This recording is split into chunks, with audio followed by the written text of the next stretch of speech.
This is CGTN, China Global Television Network.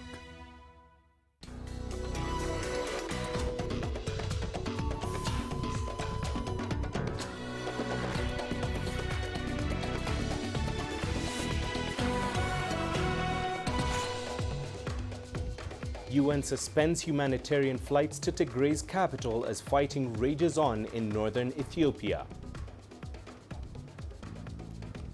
Nigeria to close displacement camps in Borno state as security improves. And meet Liberia's hero who returned lost money to its owner.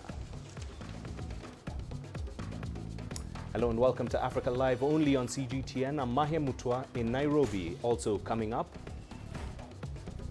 in sports, thousands of mourners attend the funeral of slain rising female distance runner and Olympian Agnes Tirop in northern Kenya. Let's begin in Ethiopia, where the United Nations has suspended all flights to the Tigray capital of Mekelle. This after a UN humanitarian plane with 11 passengers had to abort landing on Friday due to ongoing fighting.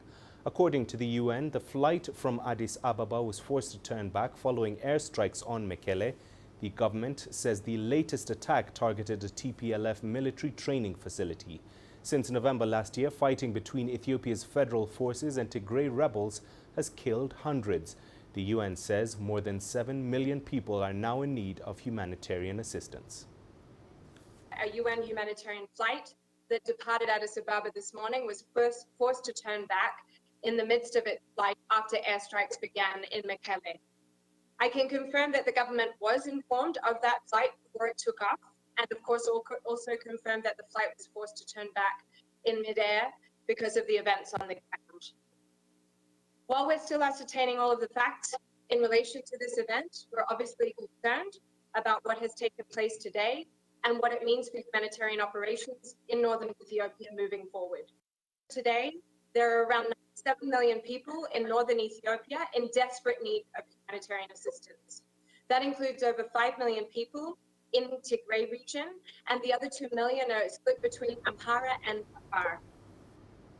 Well, I earlier spoke to CGTN's Girum Chala. I started by asking him how Ethiopian authorities are responding to this latest decision by the UN. First of all, these humanitarian flights started a few months back in order to provide the basic support for humanitarian activities in Mekelle city. So they've been transporting cash and other things. Now that has been suspended, as we have heard, and Ethiopian authorities were also informed about it. Authorities we spoke to at the foreign ministry are saying that, well, they regret the happening as war is continuing. Insecurity is not going to allow humanitarian activities to continue normally. So they hope that in the next few days, these humanitarian flights will resume hopefully, but until then we should wait and see these developments. Unfortunately, war has continued and fightings are also escalating in the three regions, Amhara, Afar and the Tigray regional state. These people that the UN referring to who are going to be affected or are already affected by the situation in the north live in the three regional states, not only in the Tigray regional state but Afar and also the Amhara regional state. So supporting these people, providing them food, shelter, water and other services is really something that needs to be done in every hour basis, and this has already been in a short situation before. The UN is complaining that as much as it wanted, it was not providing food services, including the Tigray regional states. But there is also another problem, just to bring it to your attention. Trucks are already in short supply. The United Nations has been also confirming this. The government is saying that those trucks, hundreds of them, which have entered the Tigray regional state, never returned, and that has created a lot of problem when it comes to delivering food aid for those people who are in dire need of these assistance. So already there is an existing problem of lack of trucks, shortage of trucks, a huge problem there, and now the pause of the humanitarian flights. So this is really a serious situation. Elsewhere, the Nigerian government says the new leader of the Islamic State of West Africa province has been killed. Military officials say Malam Bako, who had recently succeeded Abu Musab al-Barnawi, was killed by troops earlier this week. CGTN's Deji Bademosi has more on the story.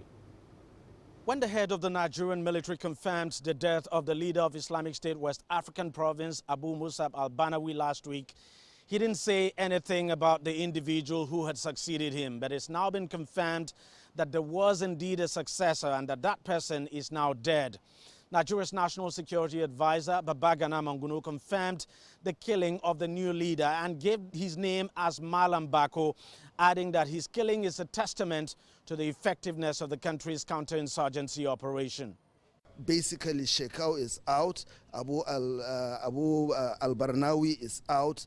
Now Malam Bako is out. They are also contending with leadership. And you know, these things are also accompanied by a lot of inherent issues of trust, conflict, mutual suspicion and other things. Now, the National Security Advisor did not elaborate on how the new leader of ISWAP was killed, only saying he was killed sometime on Tuesday.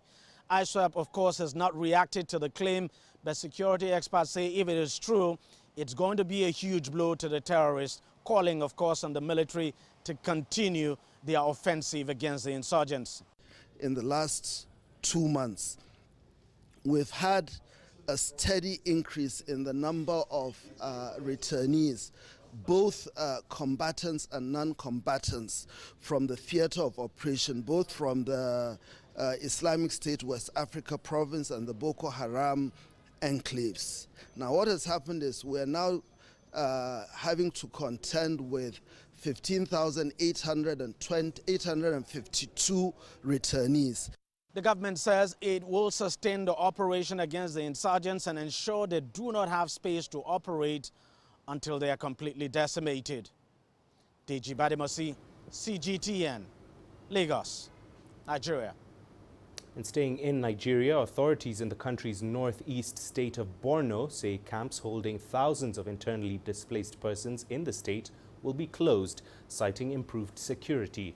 Borno State is the epicenter of the insurgency war Nigeria has been waging against Boko Haram since 2009 and has over 90,000 people residing in IDP camps. Our correspondent Tesem Akende brings us more from Jos, Nigeria. After a meeting with President Muhammadu Buhari yesterday, the governor of Borno State, Babagana Zulum, said the security situation in the state has improved and those in the camps can now return to their various villages. The governor added that the state government has built 4,500 resettlement homes across the state as part of incentives to help the returnees kickstart their lives again. He also promised provision of social amenities such as health centers, schools and water supply in returning communities. The United Nations Refugee Agency says the insurgency in northeast Nigeria has displaced over 3.2 million people, with over 2.9 million of them living in IDP camps. However, the network, Civil Society Organization of Nigeria, a humanitarian group working in Borno, says many families living in the IDP camps are unwilling to return to their villages because they still feel unsafe. The insurgents have continued to kill and kidnap. The latest incident of insecurity is the killing of 30 soldiers last month by Boko Haram on their way to Maiduguri, the Borno state capital. President Muhammadu Buhari has directed the military to do everything possible to wipe out the insurgency in the northeast. He also says the federal government, through the Northeast Development Commission last month, handed over 1,000 completed houses to Borno state government to settle more than 500 internally displaced persons in the state. Tassim Akende, CGTN, Jos, Nigeria. Meanwhile, unidentified gunmen have attacked a prison in Nigeria's southwestern Oyo state, killing prison guards and setting inmates free. The attack happened on Friday night at the Abolongo Correctional Center in Oyo town, when the gunmen reportedly forced their way into the prison using dynamite. CGTN's Deji Bademosi once again has more on the story. Prison authorities have confirmed the attack, saying it happened at about 10 p.m. on Friday in the town of Oyo, which is about 186 kilometers from Lagos, where I am. They have also confirmed that 837 inmates awaiting trial were freed by the attackers. 262 of that number have now been recaptured, while 575 are still at large. The authorities further added that the cells housing convicts and female inmates were not touched. The heavily armed gunmen were said to have engaged security personnel in a fierce gun battle, overpowering them before blowing up the wall of the prison and freed the inmates. The prison was built in 2007 with a capacity for 160 inmates, but prison officials now say there were 907 inmates in the facility at the time of the attack, and that about 92% of them were awaiting trial. The attack comes just over 1 month after another prison was attacked in the north-central state of Kogi, where at least 240 prisoners escaped. And also in April this year, armed men suspected to be members of separatist group Indigenous People of Biafra IPOB attacked a prison in the southeastern state of Imo, freeing some of the inmates there. Authorities have vowed to recapture the remaining escaping inmates in this latest attack. Deji Bademasi, CGTN, Lagos, Nigeria. You're watching Africa Live on CGTN. Stay with us. We'll have plenty more after this short break, including South Africa calls for better funding for poorer nations to fight climate change. And we'll meet Liberia's new hero who returned plenty of lost money to its owner. Restoration of China's seat in the United Nations was an epic diplomatic battle. A journey fraught with obstacles. Yes! Africa's support was crucial. Victory saw a new era in China-Africa ties, founded on a common future and shared prosperity.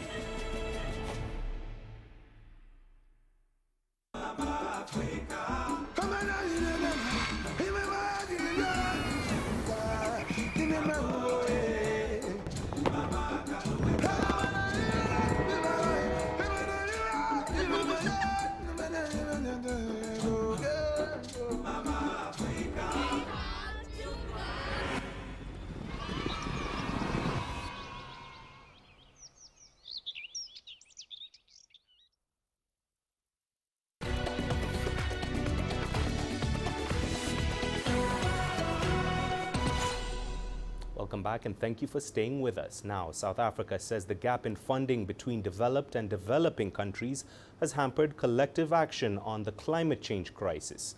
As a result, South Africa will call on high-income countries at the COP26 climate talks next week to honor promises to help poorer nations.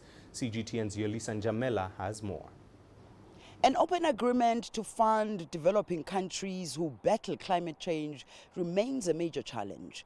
That's according to the Environmental Affairs Department. Minister Barbara Creecy was speaking ahead of the UN's climate change conference, COP26, to be held in Glasgow from next weekend. South Africa wants funds to be directed from rich countries to those whose green transition is critical but underfunded. This is the position that the delegation that will represent the country at the COP26 climate conference will put forward. Although countries have committed to open and transparent discussions and have shown a willingness to achieve success at COP26, the greatest challenge is expected to be finance issues, where huge differences still exist between developed and developing countries on the finance required for developing and least developed countries to meet the challenges posed by climate change. South Africa is among the many vulnerable developing countries that are already experiencing the impacts of climate change. This is evident from the increased frequency of extreme weather conditions such as floods, droughts, heat waves, and all of these things threaten lives, livelihoods, food security, and of course, built infrastructure. It is crucial for South Africa and for Africa as a whole to see the adaptation issue treated in a balanced manner at COP26 and to be on the agenda in Glasgow and to be implemented thereafter. Minister Chrissy also announced that South Africa is a step closer to receiving funding for its transition away from coal. South Africa is still coal-reliant. The national electricity supplier Eskom relies on coal for around 90% of its electricity generation. The minister says the country stands to receive funding from an allocation of between 200 and 500 million US dollars set aside by the Clean Technology Fund. The most recent governing body meeting of the Climate Investments Fund made a decision to invite South Africa, together with 3 other countries, to participate in the Accelerating Coal Transition Investment Program. Accordingly, we have been asked to develop an investment plan commensurate to an indicative allocation of between 200 and 500 US dollars from the Clean Technology Fund. This allocation includes a $1 million investment plan preparation grant so we can develop the plan. Chrissy also announced that South Africa will negotiate for the full implementation of the United Nations Framework Convention on Climate Change and the Paris Agreement. Yudison Jamela for CGTN in Pretoria, South Africa. And turning to Senegal, where Star Times is looking to increase access to satellite television for Senegalese villagers. It launched the second phase of its Senegal project in the capital, Dakar. The first phase of Star Times' Access to Satellite Television for 10,000 African Villages project began in 2018. In its first phase, 300 Senegalese villages received completed satellite reception kits. The project Access to Satellite Television for 10,000 African Villages is very important for Senegal because it contributes to the promotion of our cultural diversity. Access to satellite television has made it possible to combine access to technology, sustainable development, and of course the promotion of cultural diversity. The project also looks to build capacity by training technicians who will help maintain the equipment. Beneficiaries will be able to access Senegalese-made content as well. Today, Star Times is a real force in the dissemination of images, culture, and encounters between people. It is extremely important as a television channel to be in the Star Times package because this package allows us to be visible in Africa and in Asia. Packages that offer this opportunity for visibility between 2 continents are very rare. This is why we wanted our television to be present in the Star Times package. This will allow us to be seen in Africa and Asia. Now it's launching its second phase in the country. The first phase went well and the villagers are very satisfied. They feel that this project allows them to open a window to world cultures. That is why China and Senegal have decided to launch this second phase, which will include another 300 villages. I think that this project will further contribute to strengthening Sino-African cooperation in general and Sino-Senegalese cooperation in particular. The Access to Satellite Television for 10,000 African Villages project aims to eventually cover a total of 25 African countries. Astatal, CGTN.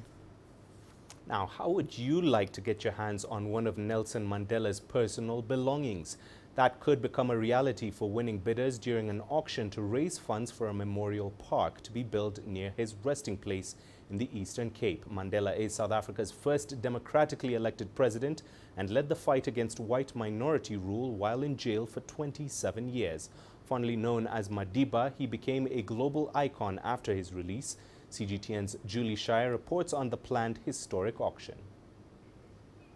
Former South African President Nelson Mandela's African-inspired shirts changed boardroom attire and brought a unique flair to formal occasions. Anyone in the world can now own one of these signature Madiba shirts belonging to the late freedom fighter.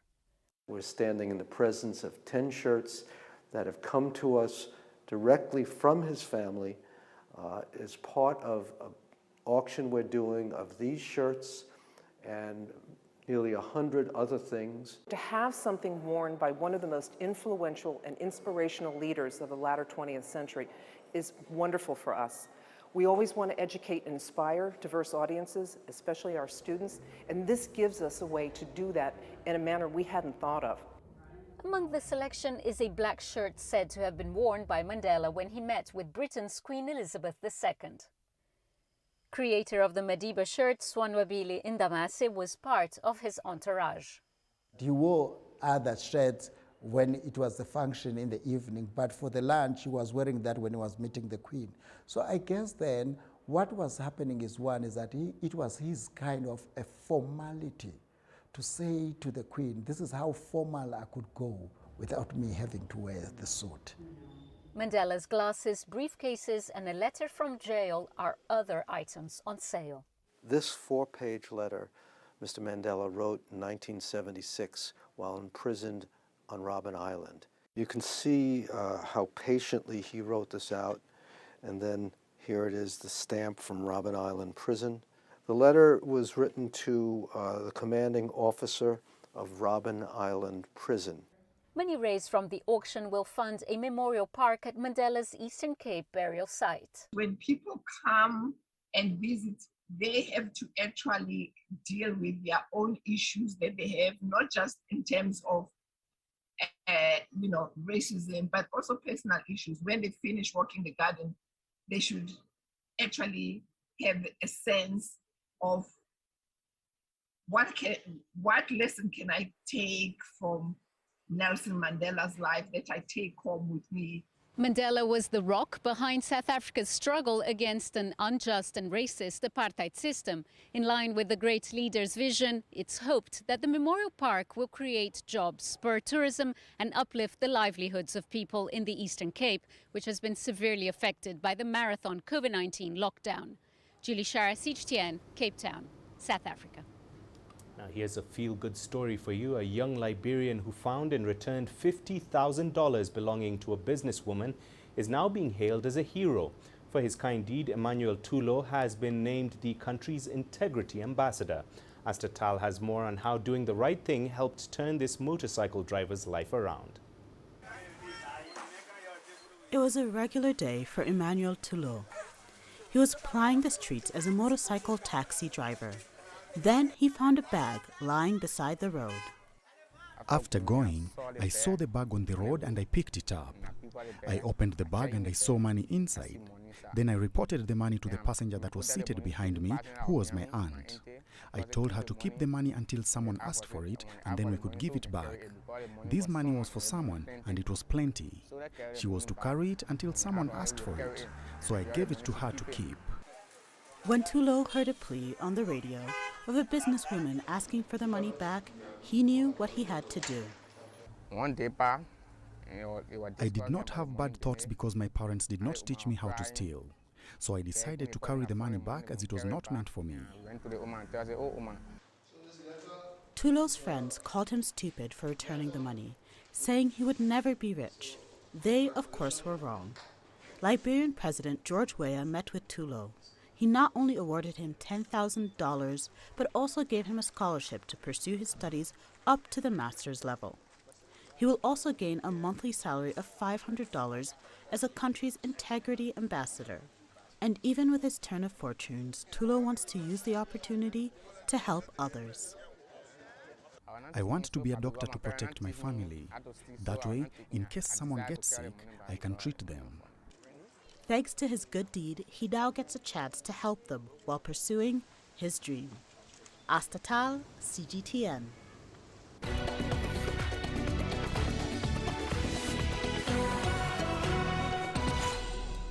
Time for the sport, and slain long-distance Olympic runner Agnes Tirop, a rising star in Kenya's highly competitive athletics scene, has been buried at an emotional funeral attended by over 1,000 mourners. Tirop was found stabbed to death in her home in the Rift Valley town of Iten on the 13th of October in an incident that has shone the spotlight on violence against women in Kenya. Her funeral was held on the day she would have turned 26. Mourners included fellow athletes who lined up to scatter flowers on a white coffin. A picture of Tirop smiling and holding up a bronze medal was placed on top of the coffin. Police arrested Tirop's estranged husband, Ibrahim Rotich, in the coastal city of Mombasa last week. and he has been arraigned on suspicion of her murder. Mourners at the funeral held in Western Kenya eulogized the fallen runner as a shining light gone too soon. This year I was moving to road races, so while we were at the Tokyo Olympics, I was telling Agnes that now the onus was on her to take up the women's middle distance races mantle. I told her that in 2022 she was to go and defend my titles and represent our country well in the World Championships, because I'm the world champion. I told her that now I'm leaving. She was supposed to follow in my footsteps, and other upcoming athletes were meant to follow in hers. Discipline, polite athlete, receiving instruction very well, but something, I don't know how I can say. Now we turn to the story of Kirsten Landman, the first African woman to complete the grueling Dakar Rally on a motorcycle. The talented Enduro rider has just completed the Rally du Maroc and won her class, but now the South African is eager to take on the Dakar again in the Mal Moto category. CGTN CS Duplessis caught up with the fearless rider. Kirsten Landman has no fear. Well, at least she doesn't know if she does. In fact, the 30-year-old Enduro rider seeks out challenges that scare her. Challenges like her historic 2020 Dakar achievement and most recently the brutal 6-day Rally du Maroc, where she claimed top step on the podium in her motorcycle category. Yeah, super happy with the results. Of course, we always go there to finish, and it's always a bonus when you can finish on the top in your class and then not too bad against the males. So overall, which I'm really happy about. Fair to say that this was a dress rehearsal for the Dakar? For sure. I mean, I honestly thought it would be good training. It's just as a part of training, but I never thought it would be that good. I got to experience the Malimoto side of things, the lack of sleep side of things, the long grueling days in terms of road book. I kind of forgot what it was like to navigate, and to go back there and experience that all was overwhelming, but I couldn't feel better prepared going into Dakar now. Kirsten, as a trailblazer for women's motorsport in South Africa, do you feel almost a responsibility to seek out these challenges of, Rally du Maroc and the Dakar? I mean, there's only 3 women in the history that have done Malimoto in the motorcycle category. So that for me it just excites me. We're capable of it, and we're proving to the world that we can do it. And I like to say that I'm proud to be one of those women that are paving the ground for future women, to show them that we can do it, and we can bring on the sponsors and create a platform for sponsors to get the coverage, in developing women in sport. What are you hoping to achieve from your Dakar experience now, the Malimoto experience, as a human being, as an athlete, and as a competitor? I want to be able to, tell my story, motivate people, and again, it's just, we are capable. We are no different we're all the same, we're human beings, and it's how you see it that makes the difference, and I don't see any difference between the different, male, female. We're all one, and we all have the same passion for the sport, and I think that's what's nice about when you go to the Dakar. No one, yes, you're a girl, but at the end of the day, we all share the same passion, and I think that's what's great about sport in general. It brings us all together, and the camaraderie amongst fellow riders, male, female, it's really great. Kirsten, thanks so much for your time, and good luck at Dakar 2022. And that's it for this edition of Africa Live. Do remember you can send your feedback to the contacts on your screen and follow us on our digital media platforms.